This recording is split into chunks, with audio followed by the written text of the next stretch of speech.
과 함께 오래 있으니라. 아멘. 아멘. 하나님의 은혜에 부탁한 곳라는 제목으로 오늘 사도행전 28번째 시간을 갖습니다. 3년여 기간 동안 이제 한 달에 한 번에서 두 번 안양 교도소 이제 재소자들 미팅을 하고 그들에게 복음을 전한 사역을 한 적이 있습니다. 이제 만기가 되어서 출소를 하고 복음을 영접했던 이들은 또 교회를 잘 나오시다가 다시 죄의 유혹을 벗어나지 못하고 또 사회의 냉담한 시선을 또 이겨내지 못하고 다시 이제 교도소로 들어와서 또 만나게 되는 경우도 있게 되었습니다. 그럴 때마다 느껴지는 경우들이 있습니다.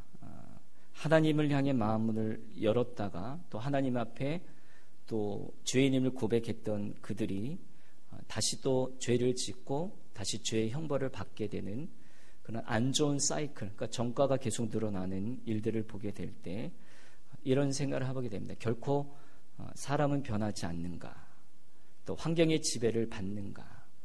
근데 그 생각이 또 제가 갖고 있는 또 교만임을 알게 되었습니다.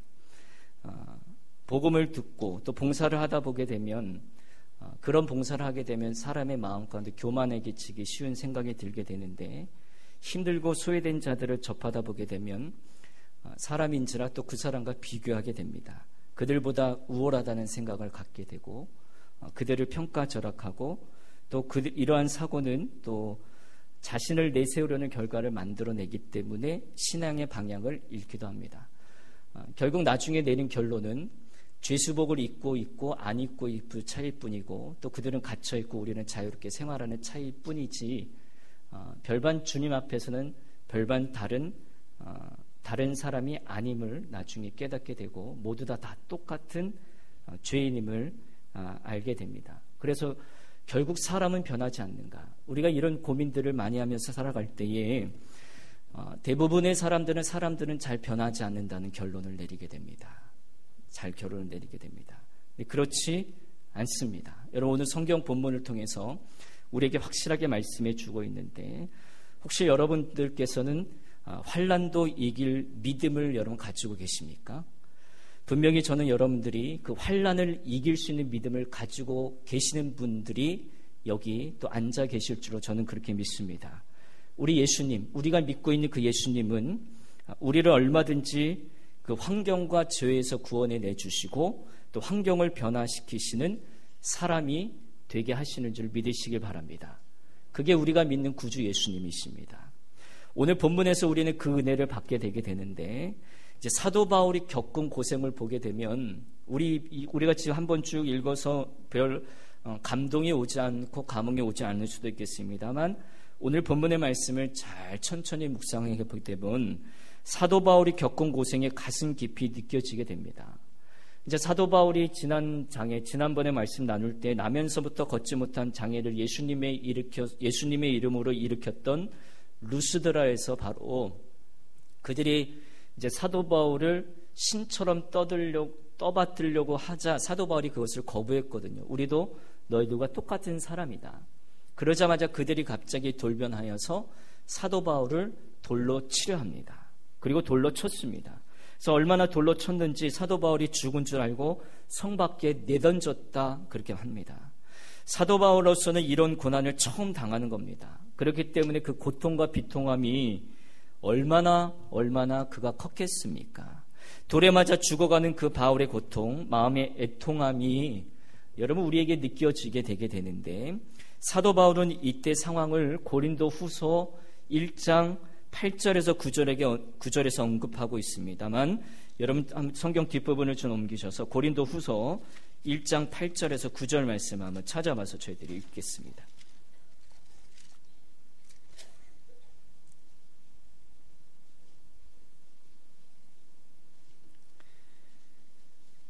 바로 고린도 후서 1장 8절과 9절 말씀이 이때 사도행전 14장 루스드라에서 겪었던 내용을 고린도 후서에 기록하고 있는 겁니다. 여러분 8절과 9절인데 같이 한번 읽습니다. 시작. 형제들아, 우리가 아시아에서 당한 환난을 너희가 모르기를 원하지 아니하노니 힘에 겹도록 심한 고난을 당하여 살 소망이 끊어지고 우리는 우리 자신이 사형 선고를 받은 줄 알았으니 이는 우리로 자기를 의지하지 말고 오직 죽은 자를 다시 살리시는 하나님을 의지하게 하심이라. 아멘. 하나님만을 의지하게 하심이라. 죽은 자를 살리시는. 사도 바울이 그날 죽는 줄 알았다는, 힘이 지나도록 심한 고생을 받아 살 소망이 끊어지고 사형 선고를 받은 줄로 알았다. 근데 그 이후에 사도 바울의 행동을 보게 되면 정말 믿어지지 않는 행동을 합니다. 그 다음날 온몸이 피투성이가 되고 250리 한 98km 정도 떨어진 더베로 가서 곧바로 바로 전도합니다. 죽을 걸만 같았던 상황에 돌을 뭐 하나 만졌던 건 아닌 것 같아요. 엄청난 돌을 맞았고 피투성이가 된 몸을 끌고 전도하러 또 갑니다. 뭔가 좀 사로잡힌 사람인 것 같습니다. 그렇게 죽도록 돌에 맞았게 되었는데 그것도 전도하다가 그랬는데 다시 또 그의 마음 가운데 전도할 마음이 생기겠냐는 거예요. 그것도 하룻밤이 지나고 250리 길을 더 가서 어떻게 전도를 할 수 있겠느냐. 그뿐만 아니라 얼마 전에 또 죽음을 당할 루스드라로 그가 다시 돌아오게 됩니다. 이제 더베에서 전도를 하고 다시 돌아와서 바울이 다시 돌아온 이유는 뭔가? 다시 가고는 싶지 않았을 거예요. 루스드의 사람들이 자신을 돌로 쳤었기 때문에. 그런데 바울이 당한 환난으로 혹시 내가 돌 맞은 것 때문에 그 마을의 사람들이 마음이 흔들리고 시험을 들었는지 모르는 제자들을 권면하기 위해 다시 루스드라로 다시 발걸음을 옮기게 됩니다. 복음을 전해주는 전도자가 돌을 맞았으니 그것 보고 예수 믿을 마음이 싹 사라질 수도 있지 않겠습니까? 그래서 다시 루스드라로 와야 됐습니다. 그래서 와서 예수 믿는 자들을 불러다가 믿음에 굳게 서서 서 있으라고 다시 권면을 하는 내용이 14장 22절인데요. 여러분 다시 본문으로 돌아오셔서 22절, 14장 22절이죠. 한번 또 말씀을 다시 한번 읽겠습니다. 시작. 제자들의 마음을 굳게 하여 이 믿음에 머물러 있으라. 권하고 또 우리가 하나님의 나라에 들어가려면 많은 환난을 겪어야 할 것이라 하고 이렇게 격려를 합니다. 사도 바울에게서 무엇인가 사로잡힌 사람의 모습을 보게 되게 되는데 아마 사도 바울이 사람들에게 돌을 맞을 때 스데반 집사를 좀 생각했을 것 같습니다. 그때 자신이 주동이 되어서 스데반 집사를 돌로 쳤거든요. 그러니까 천사의 돌에 맞아 죽을 때도 천사의 얼굴을 하고 있는 그 스데반 집사의 모습을 아마 사도 바울이 자신이 돌을 맞으면서 떠올리게 되었을 거랍니다. 아파서도 울었을 것이고 그리고 스데반 집사에게 너무너무 미안해서 울었을 것이고 그리고 자기가 스데반 집사를 향해 돌을 던졌던 그 모습, 마귀 같은 형상을 가진 그 모습을 보면서 많이 울었을 겁니다. 그리고 그래서 그 다음날 다시 전도하였을지도 모릅니다. 자신은 아파서 누워있을 자격이 없다는 그 마음이 사도 바울 마음 가운데 들었을 것 같아요. 내가 그 스데반 집사를 선동해서 많은 사람들을 선동해서 돌로 죽였던 그 상황이 이제는 내가 당하고 있는 그 자리. 그래서 사도 바울이 이렇게 할 수 있었던 것은 예수님에게 완전히 그가 사로잡혀 있었던 어떤 일들이 있었기 때문에 그렇습니다. 13장에 이제 13장부터 사도 바울의 전도 여행이 이미 시작될 때에 안디옥 교회에서 이제 바나바와 바울을 선교 여행을 파송하는데 그것은 이제 담임 목사를 파송하는 일이에요. 근데 그 교회에서는 그것을 받아들이기 굉장히 어려운 일이었는데 이제 담임 목사 같은 바나바와 바울을 파송하게 되는데 그 일은 성령님이 직접 하신 일들이었습니다. 그래서 목회자한테도 응답을 주고 성도들에게도 성령님이 똑같이 응답하시는 것을 안디옥 교회 교인들이 다 받았기 때문에 그것에 순종하고 성령님의 지시로 이제 바나바와 바울을 이제 파송하게 되죠. 그래서 사도 바울이 생각이 아니었습니다. 전도하는 것은 바로 성령님이 계속해서 역사해 주셨습니다. 말씀도 성령님이 하게 하시고 기적과 이적도 성령님이 베풀어 주셨고 이방인들도 성령님이 마음문을 열어주셔서 그들에게도 돌아오게 하는 그 성령의 역사를 계속해서 체험하게 됩니다. 그래서 두 사도가 안디옥 교회로 돌아가서 보고한 내용을 여러분 주목하게 되는데 27절이죠. 그 27절인데 하나님의 은혜에 부탁하던 곳, 그것이 안디옥 교회 27절입니다. 여러분 27절 한번 읽습니다. 시작. 그들이 이르되 교회를 모아 하나님이 함께 행하신 모든 일과 이방인들에게 믿음의 문을 여신 것을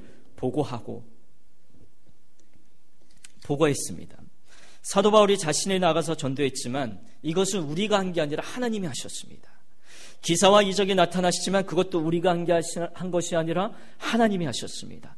이방인들의 마음의 문을 열린 것도 우리가 한 것이 아니라 하나님이 하셨습니다. 이렇게 보고를 했다는 거예요. 안디옥 교회에. 그러므로 사도 바울이 전도 여행 중에 어떤 어려움이 닥쳐도 하나님이 하셨다는 것을 분명히 그가 믿었기 때문에 좌절하지 않았다라는 거예요.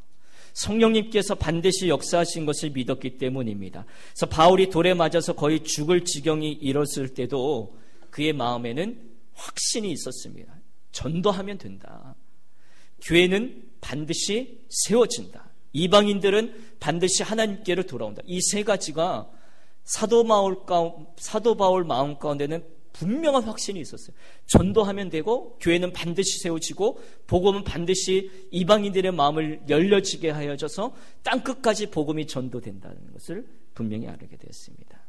그래서 빌립보서 1장 6절에 사도 바울이 이런 고백을 하죠. 너희 속에 착한 일을 하시니가 예수 그리스도니 그리스도 예수의 날에 이르실 그날까지 우리가 확신하노라. 이 고백을 사도 바울이 충만하게 하게 됩니다. 여러분, 사명의 길이라는 건 우리가 예수님을 믿고 지금 걸어가시는 그 길들이 여러분 각자의 다 사명의 길인데, 사명의 길은 분명히 힘이 됩니다. 또 다른 사명을 내가 가지고 가야 되니까. 그러나 분명히 우리가 알아야 될 것은 그 사명의 길이 단순히 어렵기만 했더라면 사도 바울도 그 길을 가지 않았을 거예요. 사명의 길이 어렵고 힘들지만 사명의 길을 가는 자만이 누리는 엄청난 복이 있습니다. 그 복은 바로 성령님의 역사입니다. 저는 여러분들 길 위에 이 성령님의 역사가 충만하게 이루어질 수 있기를 주님의 이름으로 간절히 축복합니다. 그러니까 사도 바울이 어려워도 어려운 길, 돌에 맞아 죽을 뻔한 그 길을 겪으면서도 또 전도자로 나가는 겁니다.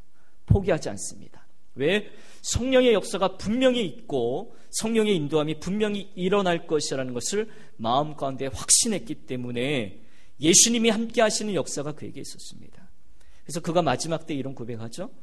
내가 선한 싸움 마치고 달려갈 길 마치고 믿음을 지켰노라고. 우리 중에 이 고백을 할 사람이 좀 몇 명이나 있겠습니까? 한번 심각하게 한번 질문을 해보게 됩니다. 우리가 지금 죽는다면 내가 정말 믿음의 선한 싸움을 싸우고 달려갈 길을 다 달려가고 믿음을 지켰다라는 이 사도 바울의 이런 배경 속에서 나왔던 이 고백, 믿음의 고백, 우리가 지금 죽게 된다면 이 고백이 나오겠습니까? 사명의 길은 너무 힘들다. 나는 그 길을 못 가. 너무 바빠서 나는 그 길을 잘 걸어갈 수가 없어. 그래서 여러분, 우리가 잘 살고 있습니까? 그렇게 살다가 이제 죽음을 눈앞에 두면 우리가 왜 바보같이 이렇게 살았나? 뭐 세 가지를 후회한다고 그러지 않습니까? 좀 더 베풀며 살 걸, 좀 더 웃으면서 살 걸, 좀 더 나눠주면서 살 걸. 우리가 그것을 많이 후회하고 살아가지 않습니까? 그런데 우리가 그렇게 고생하면서도 살았는데 하나님 앞에 가면 내가 보고할 것이 없다라는 것, 그런 아쉬움밖에 남지 않은 삶을 대부분의 사람들이 살아가고 있습니다. 그런데 전도하다가 돌에 맞아 죽을 뻔했던 사도 바울이 이제 내가 달려갈 길을 다 가고 믿음을 지켰다고 고백하고 있게 됩니다. 여러분, 사명의 길이 고생만 있는 것이 아니고 겉으로 보기에는 다소 고생하는 것 같지만 보이지 않는 성령님의 역사가 얼마나 우리에게 놀라운지요. 그래서 사명자들이 꿋꿋하게 그 사명의 길을 걸어가게 되는 겁니다. 그래서 사도 바울은 계속하여 성령님께서 역사하시는 그것을 경험하게 됩니다. 그래서 우리가 예수님을 믿지만 어떻게 사도 바울처럼 예수님을 믿고 능력 있는 삶을 살아갈 수 있는 것이 부럽게 되게 되는데 그 비밀이 오늘 본문에 나오게 됩니다. 첫째는 사도 바울이 자신의 모든 것을 주님께 맡깁니다. 이것이 중요합니다. 이제 바울과 바나바가 루스드라, 이고니온 등에서 떠나서 안디옥으로 돌아올 때에 각 장로들을 교회 가운데 세웁니다. 그래서 교회를 맡으라고 그렇게 말합니다.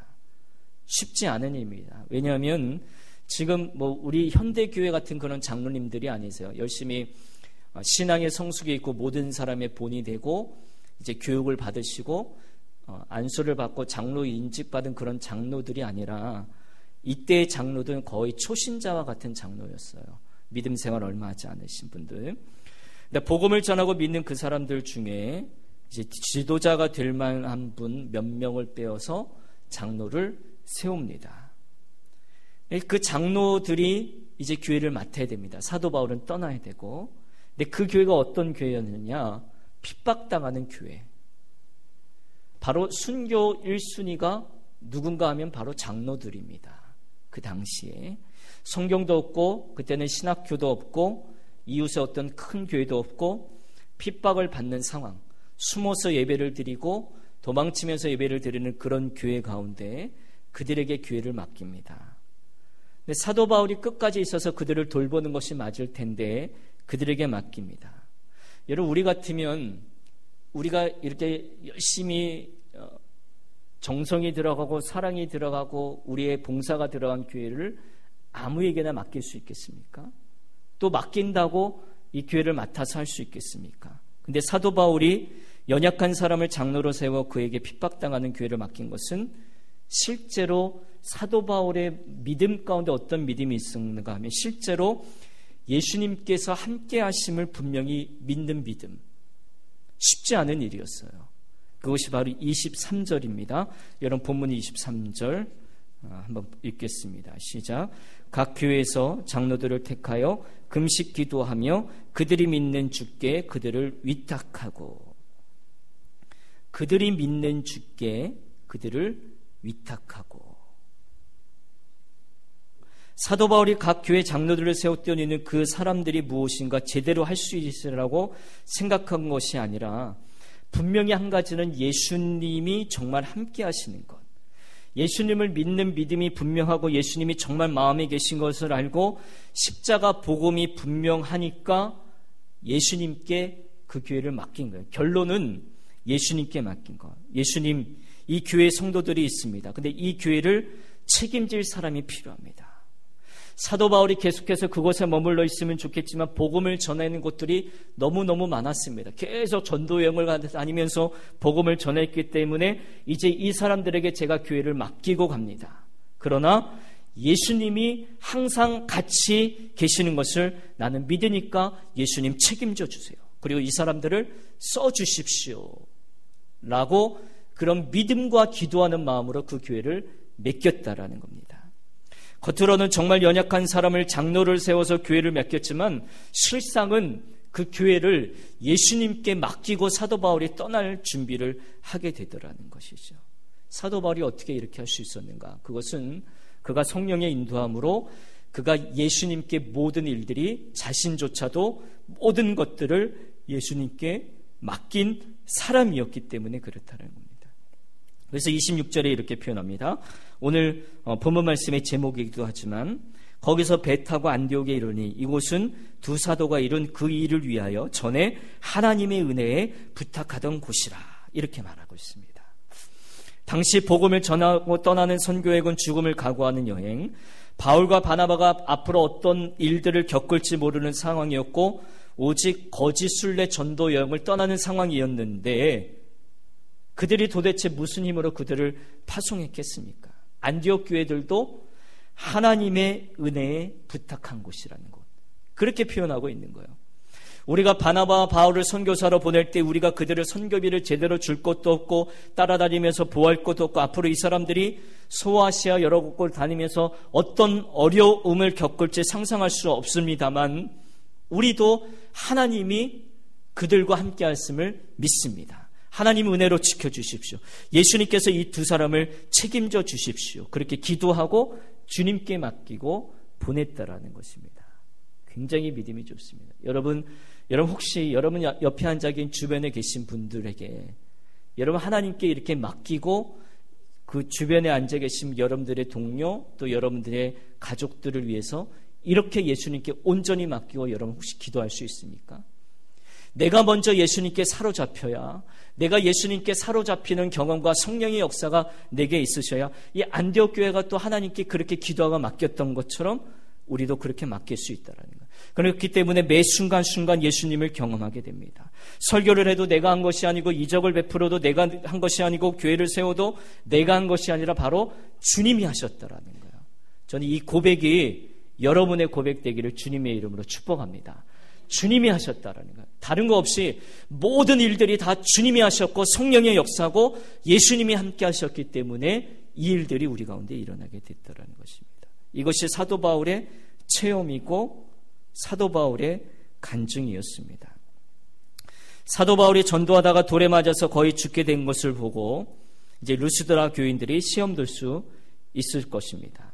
그 하나님을 살아계시다고 예수님은 부활하신 우리 주님이라고 전도하던 사도 바울이 돌에 맞아서 죽도록 된 것을 보고 예수 믿을 마음이 다 없어질 수도 있지 않습니까?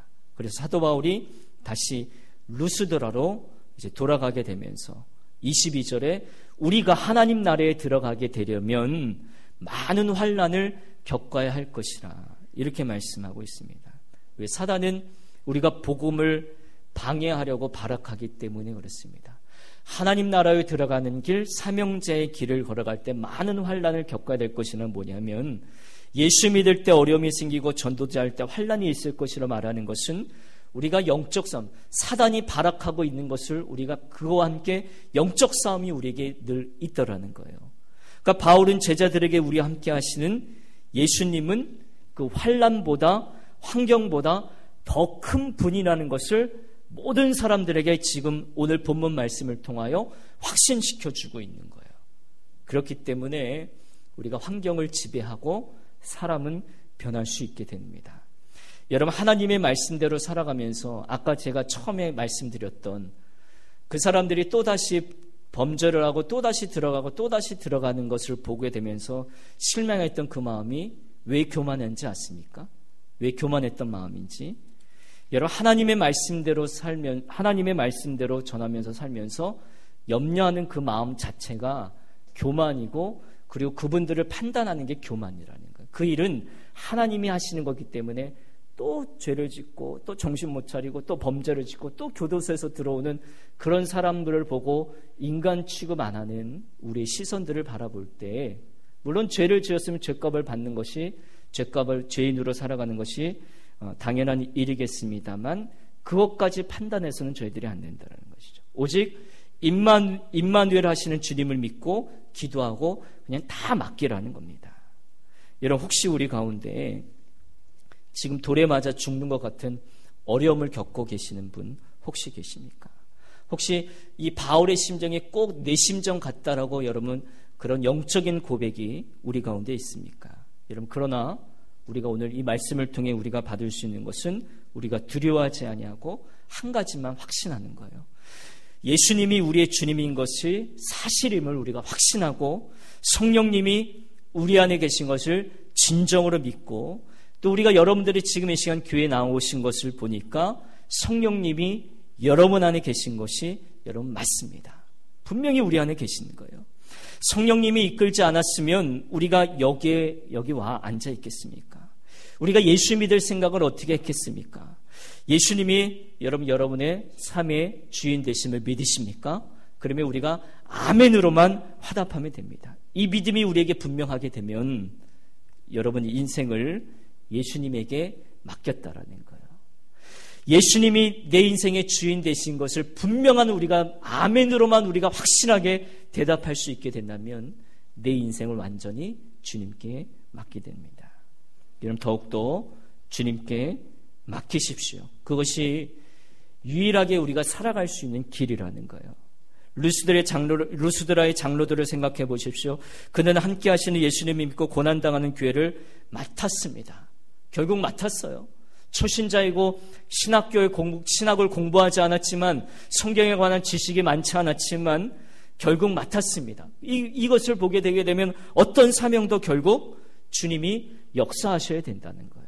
얼마나 그 장로들이 사도 바울이 그 떠난 자리 빈 공간을 메꾸기 위해 얼마나 열심히 주님 앞에 기도하고 모든 것을 하나님께 맡기며 성령의 역사를 간구하며 기도했겠습니까? 근데 주님이 그런 기도를 들으시고 역사하시고 맡기시니까 그 교회를 역사하신 겁니다. 물론 우리가 힘들고 어려운 일 만날 때 우리가 확인해야 할 것은 성령님은 내 안에 계시는가? 성령님이 우리 안에 계시는가? 또 예수 믿을 마음을 주신 분이 누구인가? 성령님이 내 안에 계심을 우리가 꼭 확인해야 된다는 겁니다. 두 번째, 우리가 또 확인해야 될 것은 뭔가 하면 예수님이 주님이신가? 당연한 질문이기도 하지만 예수님이 정말 우리의 주님이신가? 이것을 또 하나 확인하셔야 됩니다. 예수님이 주님이시라는 말은 예수님께 인생을 맡긴 사람입니다. 이것이 분명하다면 환난을 만나도 여러분 두려워하지 마시길 바랍니다.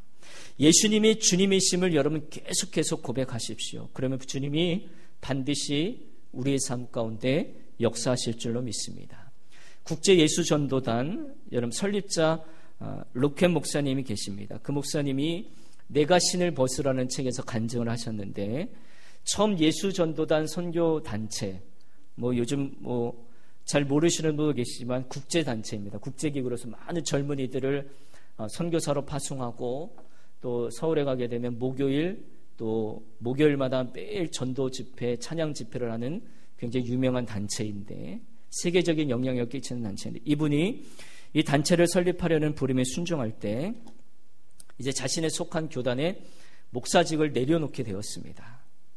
그리고 결정했습니다. 목사직을 내려놓고 좋은 교회도 목양지를 포기하고 친척들이 제안하는 어떤 수백 달러의 규모의 사업도 거절하고 그는 교단 본부에 가서 목사직을 내려놓고 이제 아내 달린과 함께 이제 고속도로로 돌아오는 길에 대형 사고가 났습니다.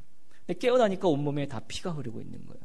근데 의식을 찾고 봐서 아내를 몇 미터 이렇게 막 찾고 보니까 몇 미터 떨어진 곳에 아내가 거기 가서 쓰러져 있는 것을 발견하고 가서 보니까 아내가 이미 호흡이 딱 멈춘 상태였다라는 겁니다. 뜨거운 눈물이 흘리면서 하나님, 내가 이 선교단체를 하기 위해 결정하고 목사직을 내려놓고 이제 선교사로서의 새로운 삶을 살아가는데 하나님 왜 이렇게 하십니까? 다 잃었던 생각을 하게 되었습니다. 그때 하나님의 음성이 들립니다. 이래도 여전히 나를 섬기겠느냐? 이래도 나를 섬기겠느냐? 그래서 사막의 그 한가운데에 있는 하늘을 바라보면서 예 주님 그래도 섬기겠습니다. 이제 제 인생에 남은 것은 목숨밖에 없는데 이제 당신께서 원하신다면 이것을 취하실 수 있습니다. 근데 그 후에 다시 또 주님의 말씀이 들려왔습니다. 내 아내 달린을 위해서 기도하라. 내 달린이 죽었다고 생각했는데 달린을 살려달라고 기도하라고 하시니 그가 간절히 그 음성에 순종하여 아내를 위해서 기도했습니다. 근데 기도하니까 다시 맥박이 뛰기 시작하고 그때 지나가던 차가 마을에 가서 의사 구급차를 데리고 와서 아내는 여러 날 수술을 받고 회복되었다는 간증의 이야기가 있습니다.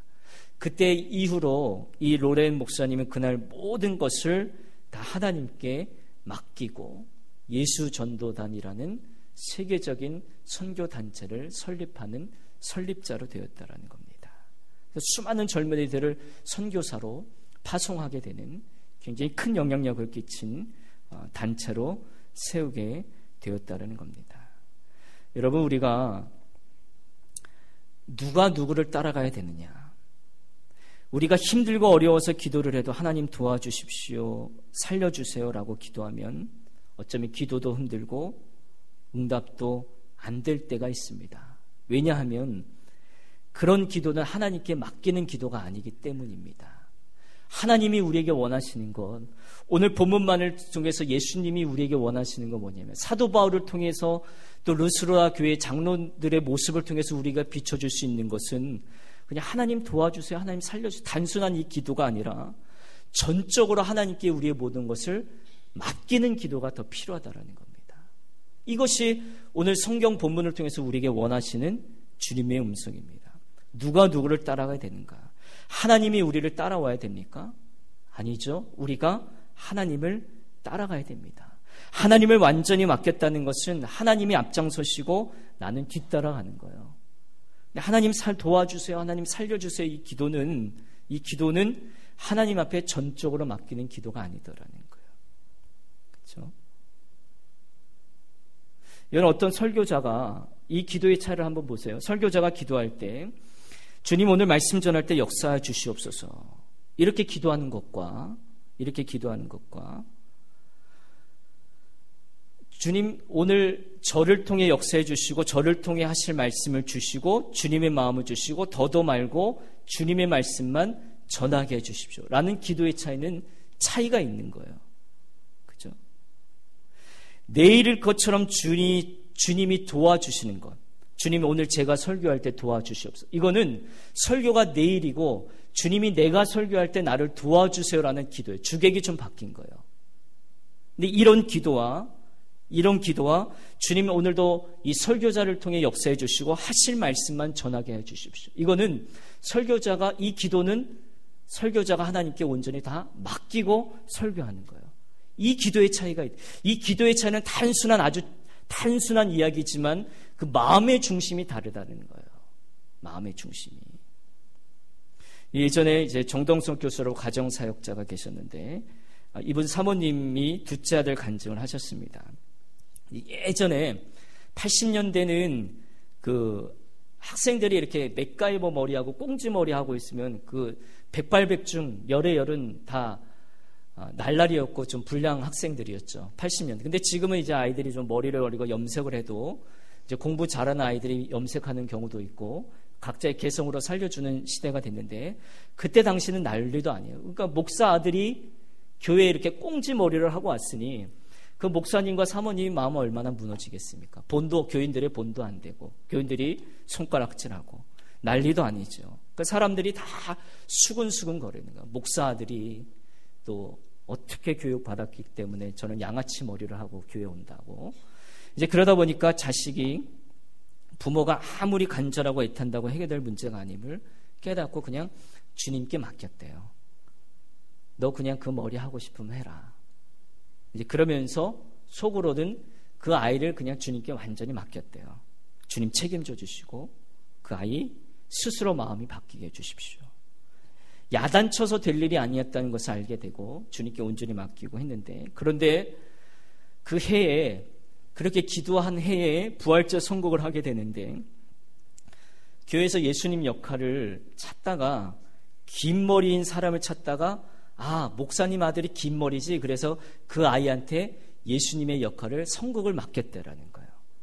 그래서 그 역할을 맡겼던 아이가 십자가 달리는 연습을 집에 와서 한 20번도 갑자기 넘게 하더라는, 그 아이가 성경 연습. 그런데 그 아이가 한 번 하고 두 번 하다가 마음이 이상해지더라는 거예요. 그리고 마지막에는 그 선곡에 앞서서 금식까지 하더라는 겁니다. 그래서 연극 연습하다가 십자가에 달리신 예수님의 역할을 하게 되는데, 그 둘째 아들이 그렇게 울더라는 겁니다. 그 후에 사람이 완전히 바뀌었대요. 그리고 나서 군대 갔다 와서 머리도 기르지 아니하고 아주 모범생으로 하나님 잘 믿는 아이로 성장하게 됐다는 간증이 여러분 있습니다. 여러분, 이게 주님께 맡기는 거예요. 염려하지 않고 주님이 맡기면 분명히 여러분 삶 가운데 성령이 역사하실 줄로 믿습니다. 사도 바울처럼 돌에 맞아 죽어가는 것 같은 심정인 사람이 오늘 완전히 주님께 맡김으로 살아나는 것에 대한 말씀을 오늘 우리에게 주셨습니다. 틀림없이 오늘 이 시간에 여기 그런 분이 있을 줄로 압니다. 분명히 돌에 맞아 죽을 것 같은 상황 가운데 내가 있습니다. 이제 주님께 내가 분명히 맡겨드리겠습니다. 이 고백을 드리시는 여러분 되셔서 더 이상 염려하지 말고 두려워하지 않고 우리 주님 앞에 다 맡겨드리는 그런 일들이, 소망이 우리에게 있기를 간절히 소원합니다. 핍박당하는 교회 장로로 뽑힌 사람은 어떻겠습니까? 여러분 어땠을까요? 제가 그 사람이라면, 핍박당하고 다 무너져가는 교회 장로로 뽑혔다라면 그 장로의 마음은 어땠을까? 얼마나 두렵고 얼마나 힘들겠습니까? 그 교회를 책임지고 이끌고 나가야 되는데 얼마나 두렵고 얼마나 어렵겠습니까? 근데 그들도 예수님께 맡기고 그 일들을 감당했습니다. 이것이 바로 사명자의 길입니다. 이런 분명히 예수님께서 우리 인생을 책임져 주실 줄로 믿고 모든 일들을 하실 줄로 믿으시는 저와 여러분 되시기를 주님의 이름으로 간절히 축복합니다. 기도하겠습니다. 주님, 이 세상을 살아가는 가운데 더 이상 방황하고 두려워하지 않고 염려하지 않겠습니다. 예수님께 모든 것을 다 맡기고 주님 앞서가 주시고 저희들은 주님의 말씀에